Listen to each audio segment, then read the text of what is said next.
पिछले वीडियो में हम लोगों ने एएमएफ पैनल का पावर वायरिंग और कंट्रोल वायरिंग मैनुअल में ऑन कैसे होगा उसके लिए वीडियो बनाया था। लिंक डिस्क्रिप्शन में डला हुआ है। आप चाहो तो उन दोनों वीडियो को उस लिंक पे क्लिक करके देख सकते हैं। उस वीडियो में बहुत अच्छी तरीके से बताया गया है कंट्रोल वायरिंग और पावर वायरिंग कैसे करते हैं। तो जरूर आप देखें उस वीडियो को, ताकि ये वीडियो ऑटो सर्किट वाला समझने में आसानी हो। अब पैनल को ऑटो में कैसे ऑन करेंगे उसका कंट्रोल सर्किट बनाना सीखेंगे। ऑटो सर्किट बनाने के लिए डिस्प्ले में देखेंगे तो जगह नहीं है, इसलिए हम कुछ वायरिंग और कंपोनेंट को हटा देते हैं। तो आपने जो सर्किट अभी तक सीख लिया है या आपने पैनल में बनाया होगा उसमें से वायरिंग नहीं हटाना है। बस ये जो डिस्प्ले दिख रहा है इसमें हमें ऑटो सर्किट बनाना है, तो इसमें जगह कम है। अगर इसी में बनाएंगे तो वो अच्छे तरीके से नहीं दिखेगा। इस दोनों को ऑन ऑफ करने के लिए हम मैनुअल सर्किट बनाए थे, तो उसमें दोनों कॉन्टेक्टर को, मैनुअल कॉन्टेक्टर को और डीजी वाले कॉन्टेक्टर को इंटरलॉक किया था। तो जो दोनों कॉन्टेक्टर को इंटरलॉक किया था उस वायरिंग को हमको एज इट इज रखना है।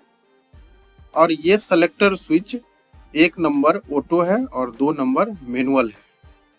अब इसका जो सेलेक्टर स्विच का पोल 1 था वो मैनुअल कॉन्टेक्टर को ऑन करने के लिए यूज कर रहे हैं, और जो पोल 2 है वो डीजी कॉन्टेक्टर को ऑन करने के लिए यूज कर रहे हैं।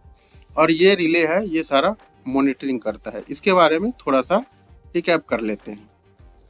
ये रिले, इसको VMR भी बोलते हैं, जैसा कि पीछे हमने चर्चा किया था। L1 पे आर्क फेस कनेक्ट होगा, L2 पे Y और L3 पे B फेस। इसके जो 15 नंबर है ये नीचे का कॉन्टेक्ट, ये कॉमन है। 16 नंबर NC और 18 नंबर NO। उसी तरह 25 नंबर कॉमन है, 26 NC और 28 नंबर NO है। तो ये 2 चेंज ओवर वाली रिले है। अब इसका वायरिंग शुरू करते हैं।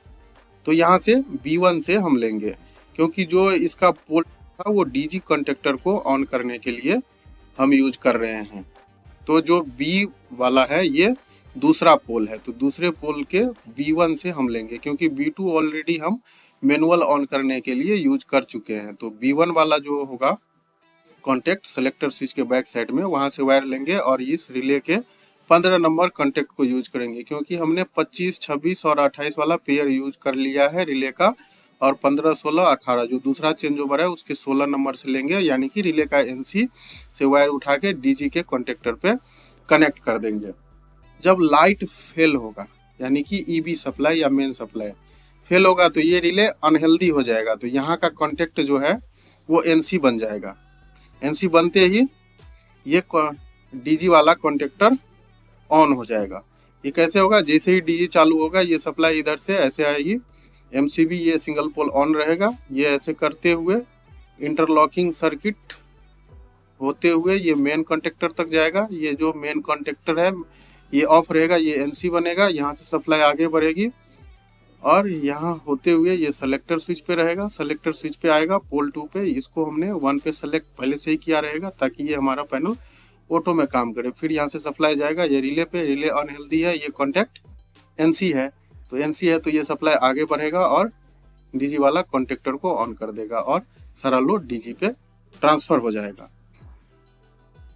ये इस तरह से डीजी ऑन हो जाएगा। लेकिन जब मेन सप्लाई आएगी तब क्या होगा? ये रिले हेल्दी होगा, और रिले हेल्दी होगा तो ये वाला कॉन्टेक्ट जो है 15, 16 NC से NO बन जाएगा। तो यहाँ से सप्लाई फिर आगे नहीं बढ़ेगा, तो ये डीजी वाला कॉन्टेक्टर ऑफ हो जाएगा। अब हम जो मेन कॉन्टेक्टर है उसको ऑन करने के लिए सर्किट आगे बनाते हैं। अब देखो 2 कंडीशन है। अगर आप डीजी से मेन सप्लाई पे सप्लाई को चेंज होने में चाहते हैं कि कुछ टाइम डाल दें, 2 सेकेंड, 5 सेकेंड या 10 सेकेंड, उतने सेकेंड के बाद ये हमारा डीजी से लोड मेन पे ट्रांसफर हो, तो एक टाइमर यूज करना पड़ेगा। अगर नहीं आप चाहते हैं कि गैप ना हो, डीजी से जब मेन सप्लाई ट्रांसफर होगा उसके बीच में गैप ना हो, तो आप टाइमर नहीं यूज करना है। आपको सीधे A2 से वायर उठा के यहाँ पे डाल देंगे। तो हम ये सर्किट आपको जो डिले वाला बता देते हैं कि डीजी से मेन पे जब चेंज ओवर होगा तो उसमें कुछ डिले डालना है। तो उसके लिए आपको ये ऑन डिले टाइमर यूज करना है। ऑन डिले टाइमर के बारे में समझिए। इसमें जो A1 और A2 है, यहाँ पे जो A2 और यहाँ पे A1 है, ये इसके क्वाइल है। और इसके 15 नंबर कॉमन है, 16 NC और 18 NO। तो हम 15 नंबर यूज करेंगे और 18 नंबर यूज करेंगे ये टाइमर का कॉन्टेक्ट। 15-18 हम इसलिए यूज करेंगे ताकि हम डिले दे पाए। जो हमारा मेन कॉन्टेक्टर है जब DG से ट्रांसफर हो मेन पे, तो कुछ देर के बाद वो ऑन हो, इसलिए हम ऑन डिले टाइमर यूज करेंगे और इसका NO कॉन्टेक्ट यूज करेंगे। तो ये interlocking circuit as it is रहेगा। और पहले हम क्या करेंगे, सेलेक्टर स्विच के जो पोल 1 है उसके जो A1 पॉइंट है वहां से हम टाइमर पे जोड़ेंगे।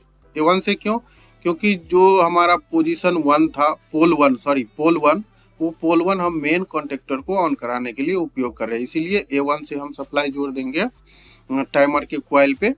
टाइमर के क्वाइल A1 A2 किसी पे भी जोड़ सकते हैं और वहां से टाइमर के कॉन्टेक्ट 18 पे जोड़ेंगे, क्योंकि 15 और 18 इसमें NO है और NO हम यूज कर रहे हैं डिले देने के लिए। तो 18 पे हम लूप करेंगे और 15 नंबर से वायर निकाल के कॉन्टेक्टर के क्वाइल पे जोड़ देंगे और इसमें टाइमर पे न्यूट्रल भी कनेक्ट कर देंगे। अब क्या होगा, जब ये ऑटो में रहेगा, मेन सप्लाई आएगा, DG कॉन्टेक्टर ऑफ हो जाएगा। ऑफ होते ही ये सप्लाई इधर से ऐसे चलेगा, रिले पे आएगी 25 नंबर पे।